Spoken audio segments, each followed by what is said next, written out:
সুপ্রভাত বন্ধুগণ, আপনাদের সবাইকে জানাই প্রভু যীশু খ্রিস্টের নামে শুভেচ্ছা ও শুভকামনা। আসুন দেখি ঈশ্বর তার পবিত্র শাস্ত্র বাইবেল থেকে আজ প্রাতকাল আমাদের কি বলতে চান। আজ এই প্রাতকালীন অধ্যয়নের জন্য আমরা বের করব ফিলিপিয়র পত্রী তার 4 অধ্যায় 19 পদ। আর আমার ঈশ্বর গৌরবে খ্রিস্ট যিশুতে স্থিত আপন ধন অনুসারে তোমাদের সমস্ত প্রয়োজনীয় উপকার পূর্ণরূপে সাধন করিবেন। ঈশ্বর তার এই সুন্দর বাক্যে আমাদের সকলকে আশীর্বাদযুক্ত করুক, আমেন। আজ প্রাতকাল যখন আমরা ঈশ্বরের বাক্য দেখি, এখানে দেখতে পাই, আর আমার ঈশ্বর গৌরবে খ্রিস্ট যিশুতে স্থিতি আপন ধন অনুসারে তোমাদের সমস্ত প্রয়োজনীয় সকল পূর্ণরূপে সাধন করিবেন। সাধু পৌল এখানে সেই ফিলিপিও মণ্ডলীর কাছে তিনি যে বাক্য লিখছেন,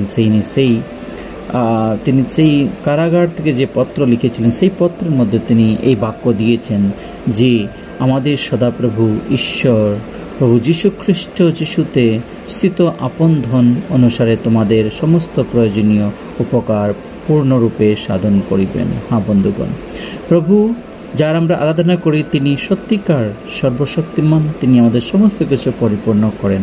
আমরা যতই বাধা বিঘ্ন, যতই কষ্ট দুঃখের মধ্যে যারা জীবনযাপন করি না কেন, কিন্তু সেখানেও প্রভু আমাদেরকে শান্তি, সেখানেও প্রভু আমাদেরকে ধন দিতে আছেন, সেখানেও তিনি আমাদেরকে রক্ষা করে রাখছেন। তাই এখানে লেখা আছে তিনি পূর্ণরূপে সাধন করিবেন। হ্যাঁ বন্ধুগণ, পূর্ণরূপে সাধন করিবেন। আমাদের ঈশ্বর ও পিতার মহিমা যুগ পর্যায়ে যুগে যুগে হোক। সাধু পৌল তিনি এই মণ্ডলীকে এই বাক্য দ্বারা তাদেরকে সান্ত্বনা দিচ্ছেন। হ্যাঁ বন্ধুগণ, আজ এই বাক্য আমরা আমাদের জীবনের জন্য গেঁথে নিতে পারি। আমাদের প্রভু খ্রিস্ট যিশুতে স্থিত আপন ধন অনুসারে আমাদেরকে দান করতে যাচ্ছে। তাই বিশ্বাস করুন, প্রভুর উপর নির্ভর করুন এবং সর্বদা প্রভুর কাছে নিজের প্রার্থনা সকল রাখুন, নিজের সমস্ত প্রয়োজন সকল রাখুন। প্রভু তার সময় মতো সে সমস্ত জীবনে পূর্ণ করবেন। আসুন প্রার্থনা করুন। পবিত্র পবিত্র বাহিনীর সদাপ্রভু, তোমায় মহান ধন্যবাদ করি আজ এই পবিত্র দিনের জন্য। আজ এই প্রাতকাল থেকে সারাটা দিন তোমাদের সঙ্গে সঙ্গে থাকো, সমস্ত মঙ্গল দেবতা রক্ষা করো।